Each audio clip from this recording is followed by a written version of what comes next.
मैं Shagufta Shaikh Nagesh Karasgi orchid school channel में आप सभी का फिर से एक बार स्वागत करती हूँ। बच्चों, हमने पिछली तासिका में हिंदी का पाठ क्रमांक 8 जिसका नाम था सच्चा सपूत, इस पाठ को हमने पढ़ा था। इस पाठ से हमें एक सीख हासिल हुई थी कि व्यक्ति में गुण तो होने चाहिए, लेकिन गुण के साथ साथ अच्छे संस्कार भी होना जरूरी है। साथ ही साथ इस पाठ के हमने कुछ प्रश्न उत्तर देखे थे, जैसे कुछ कठिन शब्द देखे थे, सही उत्तर पर सही निशाना लगाइए, एक वाक्य में उत्तर, निम्नलिखित प्रश्न, ये भाग हमने देखा था। तो आज हम कक्षा 4 का पाठ्यपुस्तक का हिंदी का अगला पाठ पढ़ने वाले हैं। उस पाठ का नाम है धोबी का गधा। इस पाठ के लेखक है सुधा मूर्ति। प्रस्तुत पाठ का नाम है धोबी का गधा। इस पाठ के लेखक है सुधा मूर्ति। प्रस्तुत पाठ से हमें शिक्षा का महत्व समझाया गया कि किस तरह से हमें शिक्षित रहना चाहिए। अगर हम शिक्षित नहीं है, अगर हम अनपढ़ है, तो किस तरह से हमको बेवकूफ बनाया जा सकता है। तो प्रस्तुत पाठ में हमें शिक्षा का महत्व समझाया गया है। सबसे पहले पालतू जानवर। पालतू जानवर किसे कहते हैं? जिन जानवरों को हम अपने पास रखते हैं, उनकी देखभाल करते हैं, या वो हमारे घर की देखभाल करते हैं, ऐसे जानवरों को हम क्या कहते हैं? पालतू जानवर। तो कौन कौन से ऐसे जानवर हैं जिसे पालतू जानवर कहा जाता है? तो सब में पहले पालतू जानवर हम जब भी बताते हैं तो सब में पहले हमारे नजर में आता है कुत्ता। तो जो कुत्ता होता है, इसको बहुत सारे ज्यादातर लोग जो है कुत्ता और बिल्ली को बहुत ज्यादा पालते हैं। तो कुत्ता, जैसे कुत्ते का नाम लेते हैं तो इसकी विशेष गुण है कि ये बहुत ज्यादा ईमानदार होता है, ये घर की रखवाली भी करता है। दूसरा है घोड़ा। गधा ज्यादातर हमें बोझ ढोने के लिए काम आता है। जैसे यहाँ पे कुछ पालतू जानवर जैसे कुत्ता, बिल्ली, खरगोश, गिलहरी, गाय, भैंस, बकरी, बहुत सारे ऐसे पालतू जानवर है जिनको हम पाल सकते हैं। इनके बहुत ज्यादा लाभ भी है। जैसे गाय भैंस जो है ये हमें दूध देने के लिए काम आते हैं। बैल जो होता है हल चलाने के लिए खेतों में काम आते हैं। जैसे घोड़ा, ये सवारी के लिए भी हम इसका इस्तेमाल कर सकते हैं। ऊंट है, इसकी भी सवारी के लिए हम इसका इस्तेमाल करते हैं। गधा जो होता है बोझ ढोने के लिए काम आता है। जैसे याक वगैरह दिखाई दे रहे हैं, तो इनके जो वूल्स मतलब इनके जो ऊपर के जो बाल होते हैं उनका उसका हम धागा बोल के उसका इस्तेमाल करते हैं। जैसे स्वेटर वगैरह जो बनाया जाता है तो इनके ही बालों से बनाया जाता है। भेड़, पालतू जानवर किसे कहते हैं? अपने मनोरंजन के लिए अथवा किसी विशिष्ट कार्य के हेतु जानवरों को पाला जाता है, उसे पालतू जानवर कहते हैं। देखिए पुनः एक बार इसको मैं दोहराती हूँ। अपने मनोरंजन के लिए अथवा किसी विशिष्ट कार्य के हेतु जानवरों को पाला जाता है, उससे पालतू जानवर कहते हैं। कोई लोग अपने मनोरंजन के लिए अच्छे के लिए रखा जाता है जिससे उनको खुशी मिलती है, और कुछ लोग होते हैं कि उनसे कुछ काम करवाने हेतु, जैसे बैल वगैरह है तो खेतों में काम करने के लिए इसका इस्तेमाल किया जाता है, इनको रखा जाता है। जैसे गधा, इनको बोझ ढोने के लिए इनको रखा जाता है। पालतू जानवर को हम हमारे घर के पास ही रखते हैं और साथ ही साथ उनका ख्याल रखना भी बहुत ज्यादा जरूरी है। गाय, भैंस, बैल, बकरी, कुत्ता, बिल्ली, खरगोश, ऊंट, भेड़, गधा आदि पालतू जानवर कहलाते हैं। इनसे हमें लाभ भी मिलता है, लेकिन सिर्फ हमें इनसे लाभ की अपेक्षा नहीं रखनी चाहिए, उनकी देखभाल भी हमें अच्छे से करना बहुत ज्यादा जरूरी है, क्योंकि वो हमारे प्रति बहुत ईमानदार होते, तो हमें भी उनके प्रति ईमानदार रहना चाहिए। तो चलिए इस पाठ को हम पढ़ते हैं। इस पाठ का नाम है धोबी का गधा। प्रस्तुत पाठ के जो लेखक है सुधा मूर्ति है। प्रस्तुत पाठ में धोबी का गधा के माध्यम से लेखक समझाना चाहते हैं कि अनपढ़ और अशिक्षित क्या, यानी जो पढ़ा लिखा नहीं हो उसे कहते हैं अनपढ़ या अशिक्षित। तो अशिक्षित का विलोमार्थिक शब्द क्या है? शिक्षित। जो पढ़ा लिखा होता है वो शिक्षित है, और जो पढ़ा लिखा नहीं होता वो क्या कहलाता है? अशिक्षित, या उसे ही अनपढ़ कहा जाता है। तो प्रस्तुत पाठ में लेखक ने हमें यही समझाया है कि अनपढ़ और अशिक्षित व्यक्ति को जीवन में अनेक दिक्कतों का सामना करना पड़ता है। दिक्कतें यानी बहुत सारी समस्याओं का सामना में करना पड़ता है, किंतु एक शिक्षित व्यक्ति को मूर्ख बनाना आसान नहीं है। हम किसी के हंसी के पात्र न बने, लोग हमें धोखा न दे, इसके लिए शिक्षा जरूरी है। शिक्षा के महत्व को समझाना ही इस पाठ का मुख्य उद्देश्य है। अगर हम शिक्षित है तो कहीं भी हम आसानी से जा सकते हैं, कि कोई नई जगह पर जा सकते हैं, वहां पे जो बोर्ड होते हैं वगैरह, मतलब कोई भी है, अगर हम किसी रास्ते पे किसी अनजान जगह पे जा रहे हैं तो हम अगर अनपढ़ वगैरह तो हमें कुछ जानकारी नहीं होती, लेकिन वहां पे बोर्ड वगैरह लगे होते हैं जिसके जरिए उसकी सहायता से हम पढ़कर आगे जा सकते हैं। कोई हमें बेवकूफ नहीं बना सकता। तो इसलिए हमें जरूरी है कि हमें शिक्षा हासिल करनी चाहिए। अगर हम शिक्षित रहेंगे तो कोई भी हमें बेवकूफ नहीं बना सकता। प्रस्तुत पाठ में यही है, एक धोबी है, उसका एक गधा है। तो प्रस्तुत पाठ में एक शिक्षित व्यक्ति ने उसे बेवकूफ बनाया था, तो किस प्रकार वो जो अशिक्षित व्यक्ति है, जो धोबी है, किस तरह से वो बेवकूफ बनाएगा, यहाँ पे उसकी कहानी हमें बताई गई है। तो चलिए इस पाठ को शुरू करते हैं। पन्ना नंबर 59 आपने अपनी किताब में निकालना है। इस पाठ को मैं पहले पढ़ूंगी, फिर उसके बाद इसका अर्थ समझाएंगे। आज हम धोबी का गधा पाठ के माध्यम से देखेंगे कि अनपढ़ और अशिक्षित रहने पर किस प्रकार लोग बेवकूफ बनाते हैं। प्रस्तुत पाठ में एक धोबी है जिसका नाम है केशव। उस धोबी का नाम क्या है? केशव। चलिए इस पाठ को पढ़ते हैं। धोबी केशव अकेला ही रहता था और अपने गधे से इतना प्यार करता था कि उसके बिना यह बेचैन हो जाता था। कभी कभी वह अपने गधे से इस तरह बात करता मानो वह कोई इंसान हो। प्रस्तुत पाठ में केशव नाम का आदमी है, वो एक धोबी है। धोबी यानी क्या? जो कपड़े धोता है उसको क्या कहते हैं? धोबी। तो जो होता है वो जो धोबी क्या करता है, वो गधे का इस्तेमाल करता है। गधे का इस्तेमाल क्यों करता होगा वो धोबी? जो भी वो कपड़े धोकर लाता होगा तो उस बोझ को, जो कपड़े की जो गठरी वगैरह वो भी ढो के लाने के लिए वो गधे का इस्तेमाल करता था। धोबी अकेला ही रहता था, धोबी के साथ कोई भी व्यक्ति नहीं रहता था। तो जो उसके साथ रहता था वो कौन था? गधा। तो धोबी केशव अकेला ही रहता था, अपने गधे से इतना प्यार करता था कि उसके बिना वो बेचैन हो जाता था। बेचैन यानी अगर हमारा कोई साथी है जिससे हम हमेशा रोज बात करते हैं, हमेशा उसके साथ रहते हैं, अगर वो किसी दिन वो अगर आपसे ना मिले तो हमें भी बेचैनी हो जाती है। जब तक हम उससे बात ना कर ले तब तक हमें सुकून नहीं मिलता। तो इसी प्रकार का लगाव धोबी को जो है गधे से हो गया था। किसी दिन अगर वो नहीं होता या किसी दिन वो बात नहीं करता तो वो बेचैन हो जाता था। इतना प्यार वो अपने गधे से करता था। कभी कभी वह अपने गधे से इस तरह बात करता मानो वह कोई इंसान हो। इंसान यानी आदमी, मनुष्य। वो गधा जो जानवर है वो उसको इस तरह से बातें करता था कि मानो किसी आदमी से वो बात कर रहा हो। तो सोचिए वो अपने गधे से कितना प्यार करता था। धोबी केशव का व्यवहार गधे के साथ कैसा था? मतलब जो धोबी है उसका व्यवहार अपने गधे के साथ कैसा था? तो उसका व्यवहार इस प्रकार था कि वो गधे के बिना बेचैन हो जाता था और वो उसकी तरह इंसानों की तरह बातें करता था।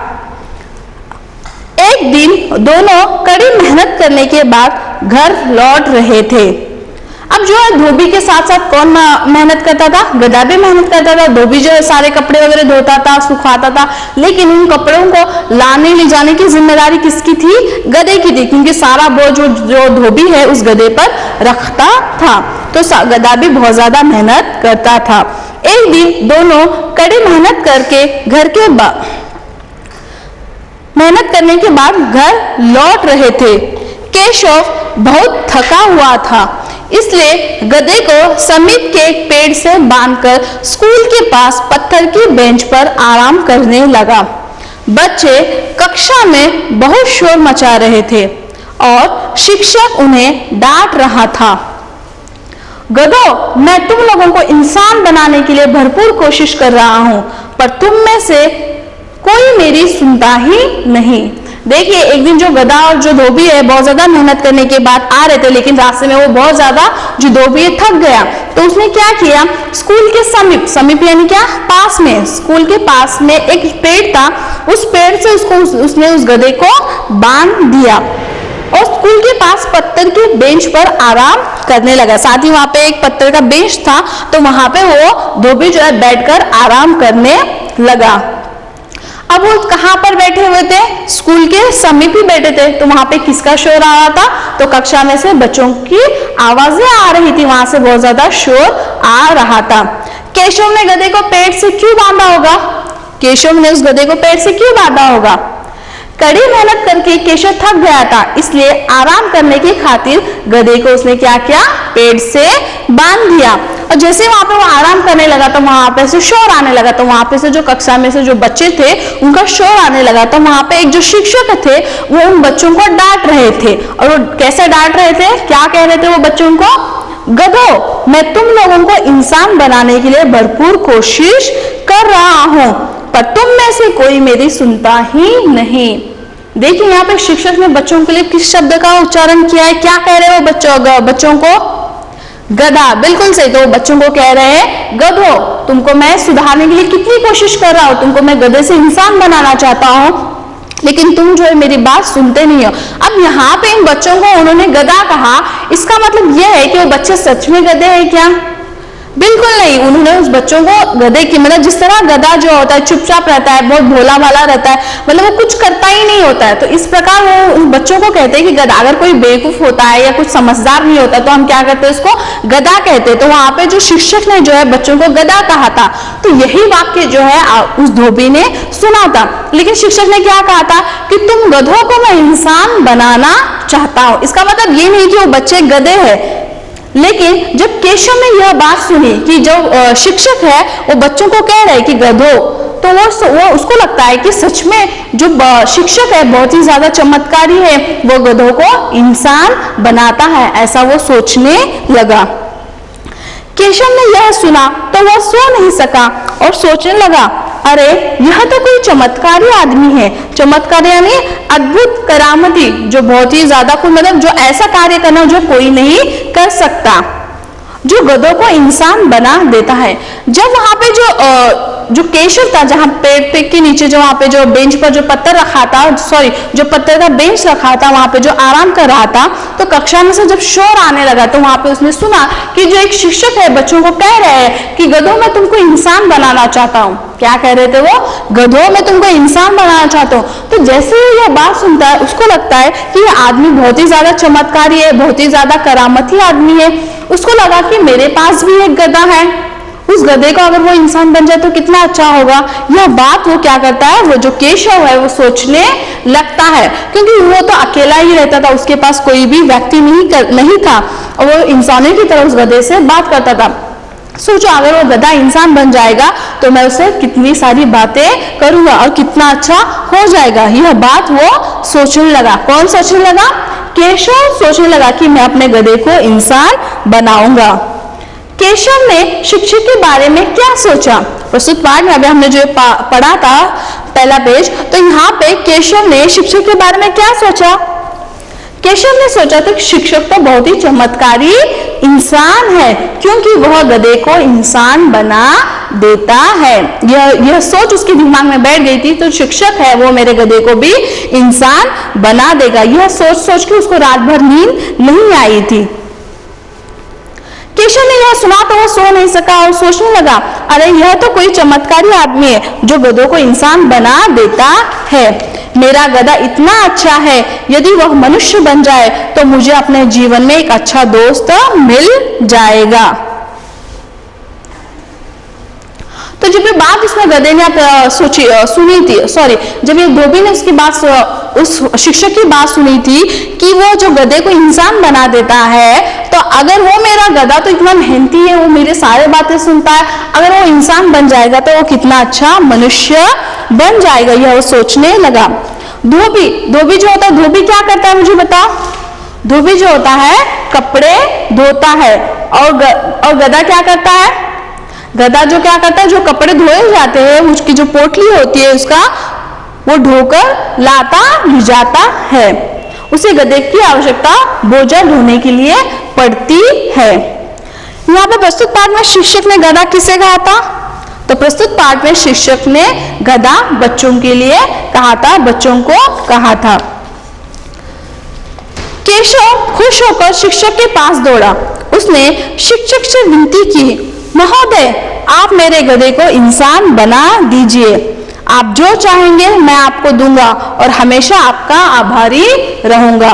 तो जब जैसे उसने शिक्षक की बात सुनते तो वो शिक्षक के पास जाता है, वो कहता है कि महोदय आप तो बहुत ही ज्यादा चमत्कारी हो, आपने कल कहा था कि आप जो आप बच्चों को कह रहे थे, मतलब उसको उतना ध्यान नहीं था, तो वो कह रहे कि गधों में मैं तुमको इंसान बनाना चाहता हूँ, तो उसको यही लगा कि मेरा गधा भी इंसान बन जाएगा तो कितना अच्छा होगा। तो वहां पे वो जाके कहता है कि आप मेरे गधे को भी इंसान बना दीजिए। कौन कह रहा है? केशव जो है वो शिक्षक को कह रहा है, आप जो चाहेंगे मैं आपको दूंगा और हमेशा आपका आभारी रहूंगा। शिक्षक केशव के भोलेपन को समझ गया। वो बहुत ही ज्यादा भोला था, वो पढ़ा लिखा नहीं था, उसको कुछ भी नहीं समझ में आ रहा था। प्रस्तुत जहां पर उन्होंने गधे कहा था, वो बच्चों को समझाने के लिए कहा था कि तुम बहुत तुमको कुछ उतना अच्छी बातें समझ में नहीं आती, जो भी मैं कहता हूं तुम समझते नहीं हो, जिस बिल्कुल उस गधे की तरह, तो तुम इंसान बनो, इंसानों की तरह व्यवहार करो। ये वाक्य वो बच्चों को समझाना चाहते थे, लेकिन यह बात केशव को नहीं समझ में आई थी। शिक्षक केशव के भोलेपन को समझ गया और उसने इसका लाभ उठाने का विचार किया। इसमें कोई समस्या नहीं है केशव, तुम मुझे 1000 रुपए दो, मैं 6 महीने के अंदर तुम्हारे गधे को इंसान बना दूंगा। केशव ने अच्छा मित्र पाने की आशा में अपनी सारी जमा पूंजी उससे दे दी। देखिए, जब केशव जो है शिक्षक के पास गया, उसने कहा कि आप मेरे गधे को इंसान बना दीजिए, तो शिक्षक समझ गई ये बहुत ही ज्यादा भोला है, ये अनपढ़ है, इसको कुछ नहीं समझ में आ रहा है। तो वो उसकी भोलेपन का वो फायदा उठाने लगा। वो शिक्षक उसके भोलेपन का फायदा उठाने लगा। उसने उसको कहा, ठीक है, मैं आपके जो गधा है मैं उसको इंसान बना दूंगा, लेकिन इसके लिए आप मुझे कितने पैसे देना होंगे? आपको मुझे 1000 रुपए देना होगा। तो मुझे यहाँ बताइए, 1000 रुपए देने के लिए केशव शिक्षक को 100 के कितने नोट देगा? अगर उसके पास सारे 100 के नोट है, अगर उसे 1000 रुपए शिक्षक को देना है, तो 100 के वो कितने नोट देगा? ऐसे 100 ऐसे 100 के कितने नोट करेंगे तो 1000 हो जाएंगे? 10 नोट। बिल्कुल सही। अगर 100 के हम 10 नोट अगर उसको देंगे तो कितने हो जाएंगे? 1000। वही 20 नोट देंगे तो कितने हो जाएंगे? 2000। अगर मैंने सिर्फ 15 नोट दिए 100 के तो कितने हो गए? 1500। लेकिन शिक्षक ने कितने पैसे मांगे थे? शिक्षक ने केशव से 1000 रुपए मांगे थे और साथ ही साथ कुछ समय मांगा था। तो कितने महीने का समय मांगा था? तो शिक्षक ने केशव से 6 महीने का समय मांगा था। 6 महीने के अंदर मैं आपके गधे को इंसान बना दूंगा, इस प्रकार का वादा उसने केशव से किया था।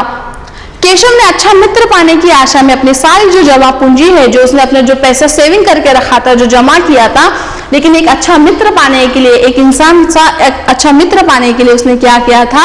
वो 1000 रुपए उसने शिक्षक को दे दिया, साथ ही साथ 6 महीने का समय भी उसको दे दिया। उपयोगी का अर्थ और विलोम बताइए। यहाँ पे एक शब्द दिया गया है उपयोगी।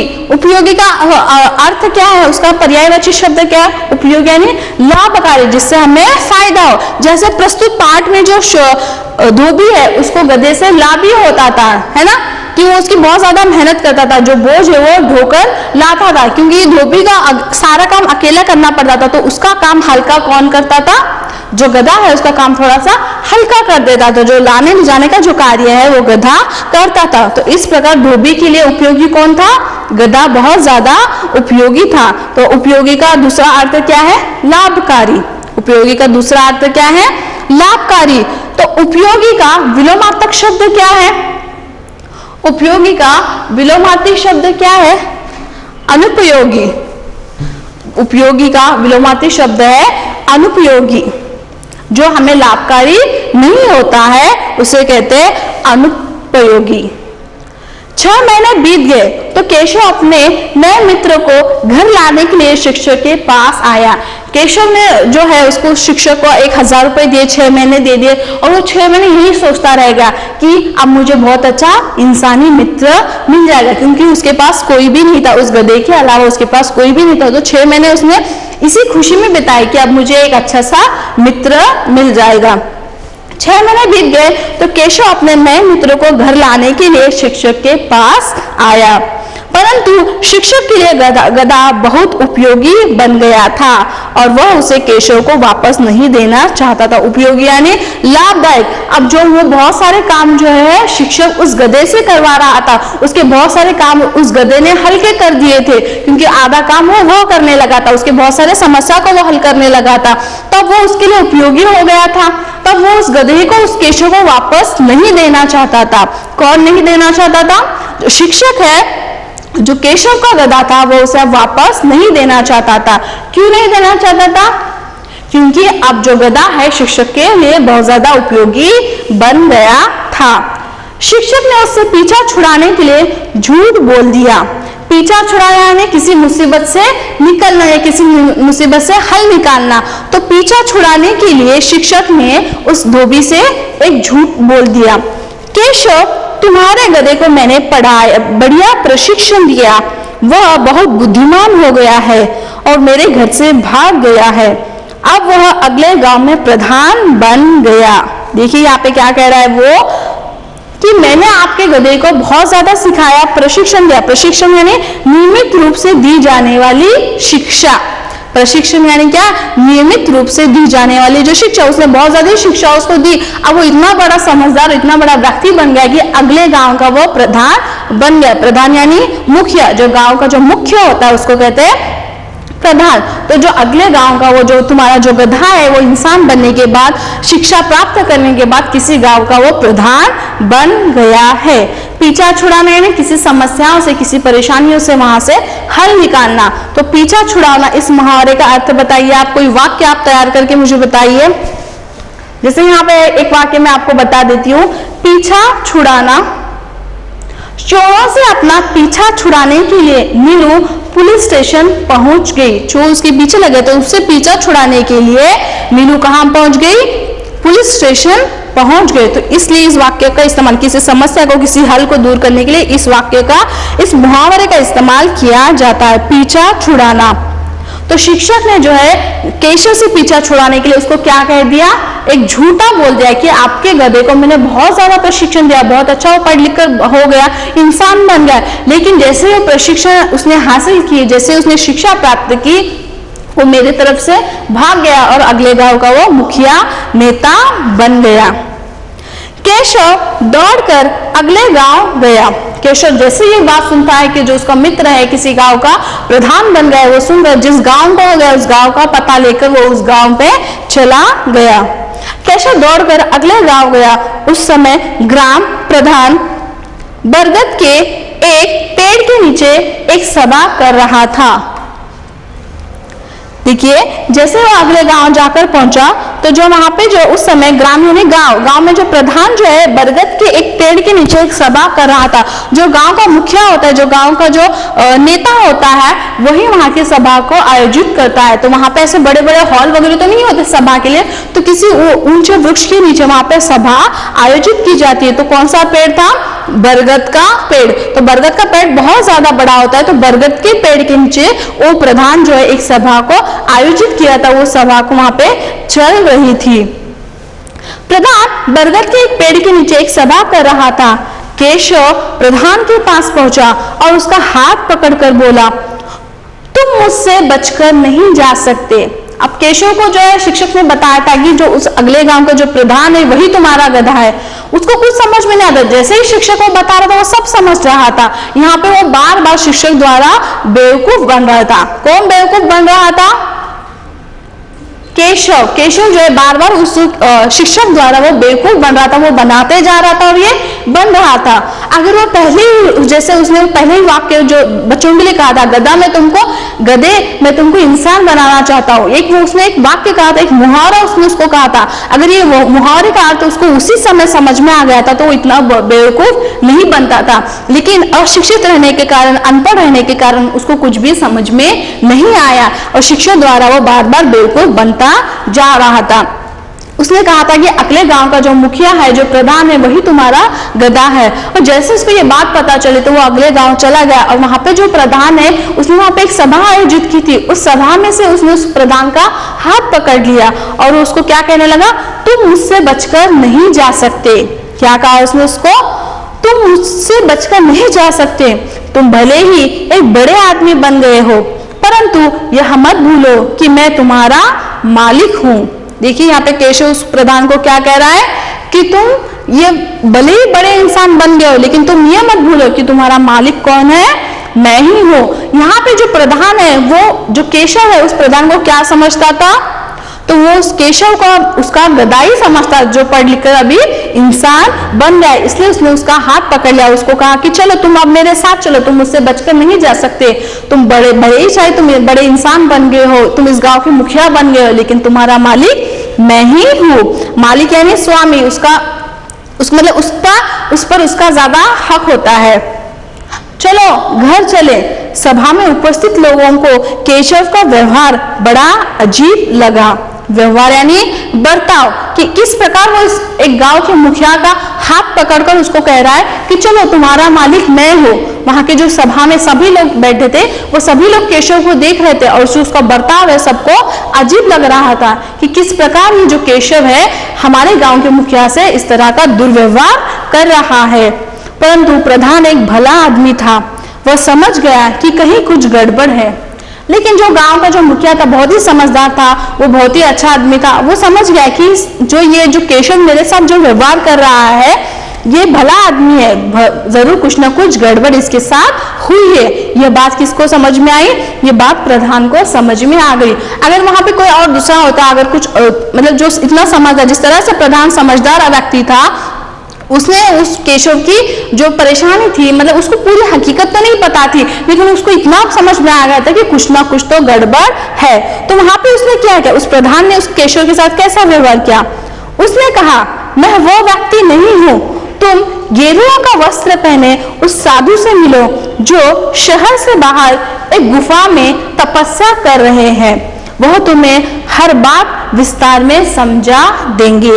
तो वहां पे उसने उसके साथ लड़ाई नहीं की, तूने मेरा हाथ क्यों पकड़ा, तुम कौन है, इस तरह से उसने कुछ भी व्यवहार उस प्रधान ने केशव के साथ नहीं किया। उसको कुछ ना कुछ समझ आएगी, कुछ ना गड़बड़ है। तो उस प्रधान ने उस केशव से कहा, मैं वो व्यक्ति नहीं हूं, तुम जो मुझे समझ रहे हो, मैं वह व्यक्ति नहीं हूं। तुम गेरुआ वस्त्र पहने उस साधु से मिलो जो शहर से बाहर एक गुफा में तपस्या कर रहे। गेरुआ यानी जोगिया, साधुओं का भगवा वस्त्र, इसको कहते हैं गेरुआ। तो गेरुआ यानी जो साधुओं का जो वस्त्र होता है, केसरी रंग का जो वस्त्र होता है, उस तरह का जो वस्त्र पहना हुआ एक साधु वहां पे है, जो शहर से बाहर जो एक गुफा है, उस गुफा में वो तपस्या कर रहा है। तपस्या करना यानी साधना करना। तो वहां पे जो आदमी है, वहां पे एक तपस्या कर रहे हैं, वो तुम्हें हर बात विस्तार से समझा देंगे। अब उसको पता चला कि ये कोई ना कोई परेशानी में आता, तो अगर वो साधु पास जाएगा तो वो जो साधु है इसकी जो समस्या है उसको हल कर देगा। यह प्रधान को भरोसा था, इसलिए प्रधान ने क्या किया, उस जो व्यक्ति को है वो उस साधु की तरफ भेज दिया। किसके तरफ भेजा? प्रधान ने। प्रधान ने केशव को साधु की तरफ भेजा। अगर वो प्रधान को यह कह देता, प्रधान उसको यह कहता है, नहीं नहीं मैं नहीं हूं, तुम जाओ यहाँ से, तो वो और ज्यादा भड़क जाता है। लेकिन प्रधान ने यहाँ पे बहुत ही समझदारी से काम लिया। उसने उसको कहाँ पे भेज दिया? एक साधु के पास भेज दिया। साधु कहाँ रहता था? जो शहर से बाहर एक गुफा थी, उस गुफा में वो रहता था। केशव वहां से दौड़कर गुफा में जा पहुंचा।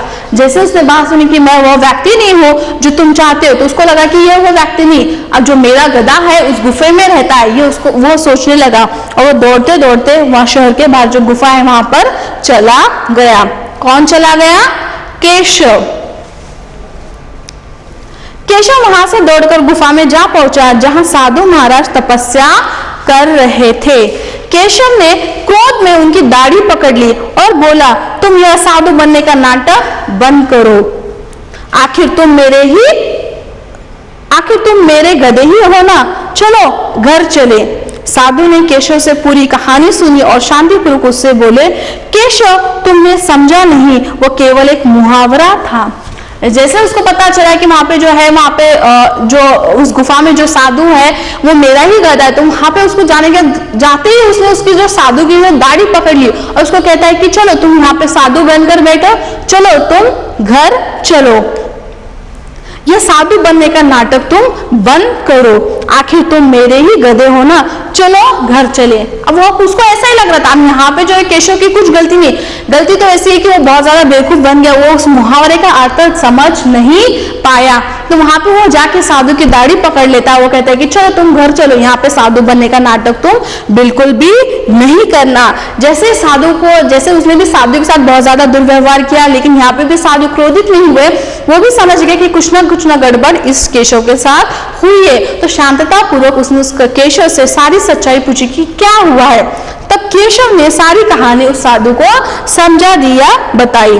केशव, तुमने समझा नहीं, वह केवल एक मुहावरा था। तो उसने बताया कि किस प्रकार एक शिक्षक जो है एक बच्चों को कह रहा था कि अरे गधो, मैं तुमको इंसान बनाना चाहता हूँ। ये जो मुहावरा उसने वो जो सुना था, वो मुहावरा जो है वो साधु को बता देता है।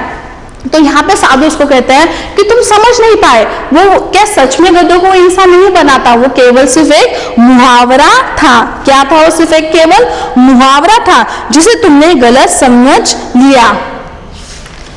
यदि कोई व्यक्ति बहादुर है तो हम कहते हैं कि वह शेर सा बहादुर है। देखिए, यदि जिसे तुमने गलत समझ लिया, यदि कोई व्यक्ति बहादुर है तो हम कहते हैं कि वह शेर की तरह बहादुर है, परंतु इसका अर्थ यह तो नहीं कि वह शेर ही है। देखिए, अगर हम क्या किसी ने अच्छा कार्य किया तो हम कहते हैं कि हाँ, तुमने तो बहुत अच्छा काम किया, तुम बहुत ज्यादा बहादुर हो, तुमने शेर की तरह काम किया। इसका मतलब ये नहीं होता कि वो व्यक्ति सच में शेर है। तो यह बात उसने साधु ने उस केशव को समझा दी। इसका अर्थ यह तो नहीं कि वो शेर है। वास्तव में गधे मति बुद्धि यानी जो मंद बुद्धि के होते हैं उनको इस शब्द का इस्तेमाल किया जाता है। वास्तव में गधे मंद बुद्धि नहीं होते। एक शिक्षक ने तो क्रोध में उस शब्द का प्रयोग किया था, तुमने उसे गलत समझा। तुम्हारा गधा अब भी उस शिक्षक के पास है। केशव, उस शिक्षक से लड़ने की बजाय उससे सीखने की कोशिश करो, तब तुम्हें सब समझ में आ जाएगा। तो वो साधु जो उसको समझाते हैं कि वास्तव में गधे मंद बुद्धि नहीं होते हैं, लेकिन यहाँ पे हमें उस जो गधे भी होते हैं इतने भी मंद बुद्धि नहीं होते, वो हमारी बहुत ज्यादा सहायता भी करते हैं, लेकिन एक वाक्य जो है उनके मतलब उनका नाम के जरिए हम किसी मंद बुद्धि को कहते हैं कि गधा। इसका मतलब ये नहीं कि वो सच में गधा है। अगर तुम उस मुहावरे का मतलब तभी समझ जाते तो तुम इतने बेवकूफ नहीं बनते। जो तुम्हारा जो गधा है अभी भी उस शिक्षक के पास है, लेकिन तुम उससे जाकर लड़ो नहीं, बल्कि तुम उससे जाकर सीखो। सीखा मतलब क्या? उससे तुम शिक्षा हासिल कर लो, तब तुम्हें सब समझ में आ जाएगा। केशव शिक्षक के पास लौट गया और उसे शिक्षा लेनी शुरू कर दी। तो वापस वो उस शिक्षक के पास गया, वहां पे उसने अपनी शिक्षा लेना शुरू कर दिया, क्योंकि वो अनपढ़ था, अशिक्षित था। वहां से उसने शिक्षा लेना शुरू कर दिया। गधे की तरह किसी एक पक्षी का नाम भी है जो मूर्ख के स्थान पर मुहावरे के रूप में बोला जाता है। अगर कोई व्यक्ति मूर्ख है या अगर कोई मंद बुद्धि है तो हम उसको क्या कहते हैं? गधा कहते हैं। क्या कहते हैं? गधा कहते हैं। तो इसी तरह कोई मूर्ख व्यक्ति भी होता है तो उसके लिए एक पक्षी का हम नाम इस्तेमाल करते हैं। तो कौन सा पक्षी है वो? बिल्कुल सही, उल्लू का नाम इस्तेमाल करते हैं। अगर कोई मूर्ख है तो हम उसका किसका नाम इस्तेमाल करते हैं? किस पक्षी का नाम का इस्तेमाल करते हैं? उल्लू। यह कहानी आपको किसका महत्व समझाती है? जो प्रस्तुत कहानी हमने पढ़ी थी धोबी का गधा, तो इस पाठ से हमें पहले तो यह सीख मिली थी कि शिक्षा कितनी होना जरूरी है। अगर हम शिक्षित नहीं होते तो किस प्रकार लोगों से हम क्या हो जाते हैं? गुमराह हो जाते हैं। लोग हमको किस तरह से बेवकूफ बनाते हैं। तो यह कहानी बुद्धिमत्ता से काम लेने का महत्व समझाती है। तो प्रस्तुत कहानी हमें किसका महत्व समझाती है? कि कोई भी काम जो हमें बुद्धिमत्ता से करनी चाहिए। तो इस पाठ को पढ़ा था। तो इस पाठ से हमने जो शिक्षा हासिल की है कि व्यक्ति को शिक्षित होना बहुत ज्यादा जरूरी है। तो अब इस पाठ के अगले जो कठिन शब्द है हम अगले भाग में देखेंगे। धन्यवाद। प्रस्तुत पाठ के जो अगले प्रश्न उत्तर है जो हम अगले भाग में देखेंगे। धन्यवाद।